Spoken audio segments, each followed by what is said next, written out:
Bismillahirrahmanirrahim. Assalamualaikum warahmatullahi wabarakatuh to Madam Azrina. And hi everyone, my group and I will be presenting about the measuring sustainability performance. Before I proceed, let me introduce our group members. First, Amira Natasha binti Nur Hasnan.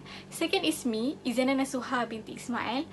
Third, Nur Amanina binti Nur Azmi. Fourth, Nur Marsyadania binti Muhammad Muslihat. And the last one is Siti Nur Nasuha binti Muhammad Hasni. You guys will see them soon later. And before that, let me start first. Okay, what is sustainability? There are many different definitions of sustainability, but a commonly used one is defined as meeting the needs of the present without compromising the ability of future generations to meet their own needs.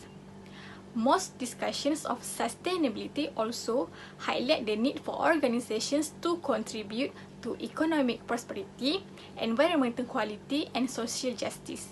We will focus on these three approaches as the basis of our discussions.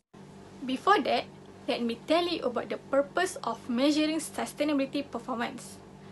The first one is enable sustainability reporting in the information system.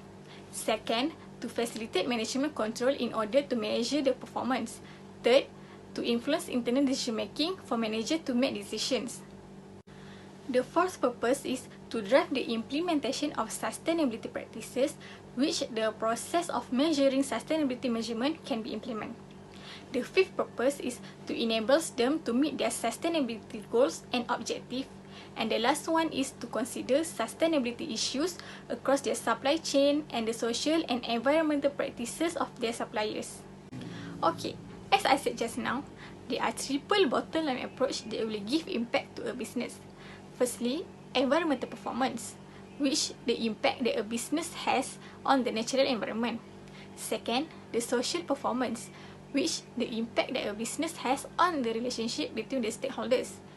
And the last one is economic performance, which the impact that a business has on the local, national, and international economy. Next, the type of capital that will be affected for the three approaches. For environmental performance, the capital affected is natural capital and the process used by the business in delivering the products or services. For social performance, capital that is affected is human capital, such as skills, motivation, leadership, partnership, and cooperation between suppliers. And also social capital is included in the social performance.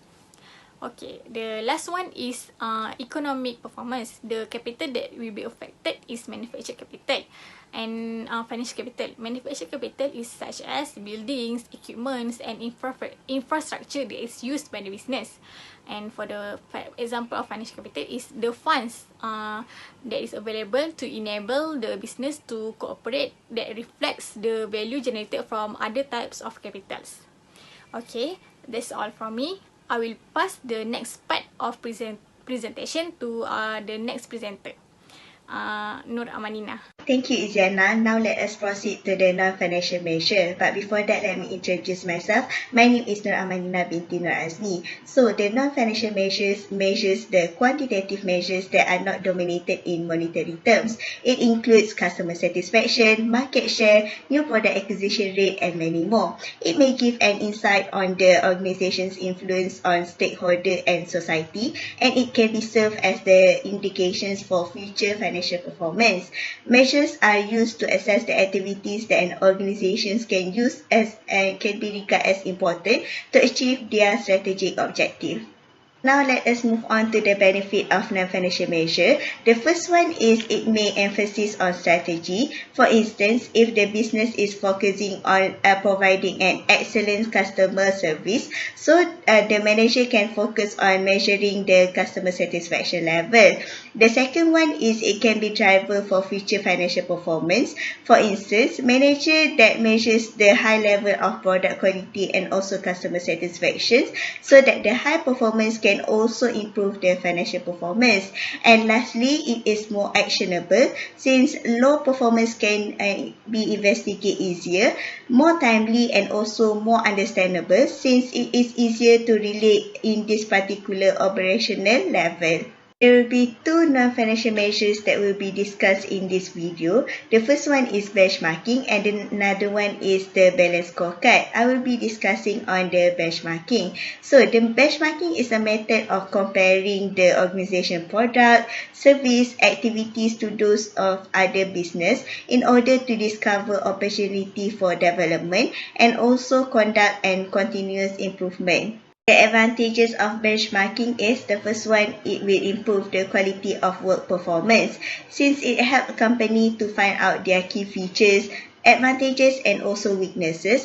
The company will try to improve their work performance. The second one is it will develop an improvement in the company. The benchmarking help the company to find out their positions in the industry, and if there is space for improvement, the company will try to improve it. And lastly, it identifies essential activities. The problem with benchmarking is the lack of understanding. Since most companies try hard to keep an eye on their competitors, sometimes they tend to forget to understand their own business. The next one is the insufficient information. Trying to find a reliable data can be hard sometimes, and the data can be questionable. And lastly, it does not really measure effectiveness of the company. I think that is all from me. I will pass to the next presenter, Masha. Thank you. Assalamualaikum. My name is Nur Masha Dania binti Muhammad Musihat. I'm going to start with the definition of sustainability benchmarking. Sustainable benchmarking is an action of determining the alignment of the sustainability performance with a set of criteria for companies or other entities that aim to implement sustainability measures or create positive impacts. There are 4 benchmarking models for sustainability benchmarking. The first model is threshold model, and it focuses on determining whether entities meet a performance level set by the benchmark. Next is ranking, which focuses on ordering the performance of similar entities against the benchmark from highest to the lowest performing. The third model is the peer comparison model, which often an internal exercise focused on assessing organizational performance in comparison with similar entities. And lastly, improvement model, which focus on gap analysis with a motivational performance benchmark. It is to guide further development or strengthening the benchmark entities. It is also quite common to develop benchmarks that are a combination of these models.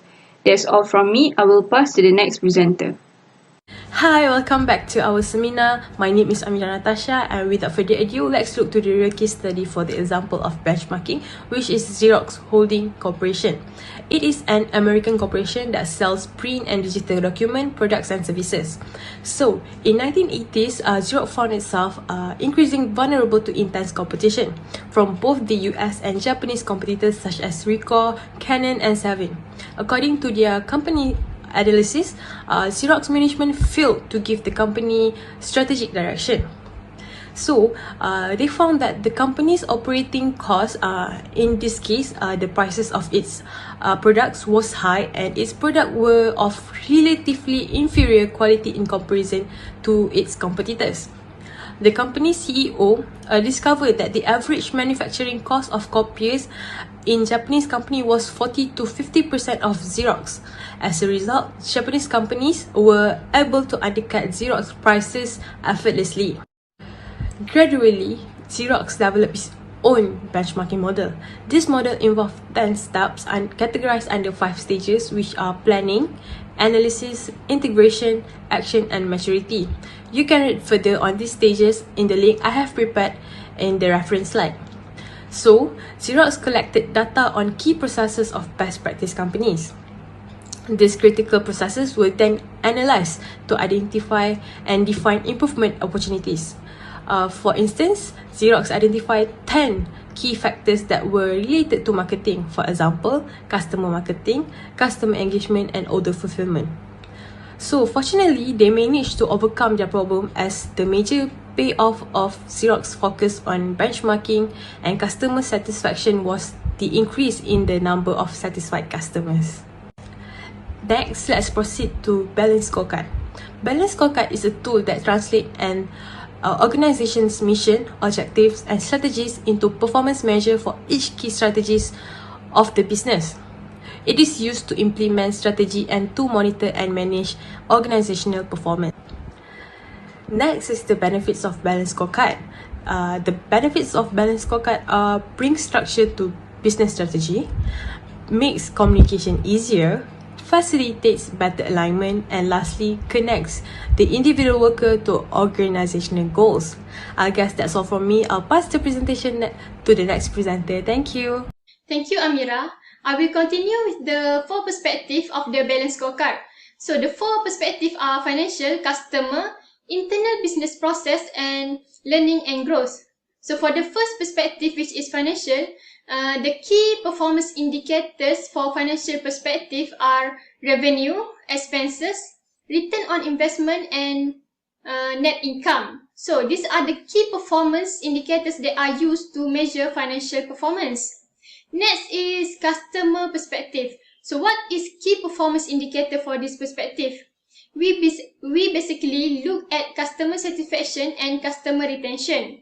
This is because it's very important to understand if customers are satisfied with the products and services provided by the business, and that also ties in with the customer retention.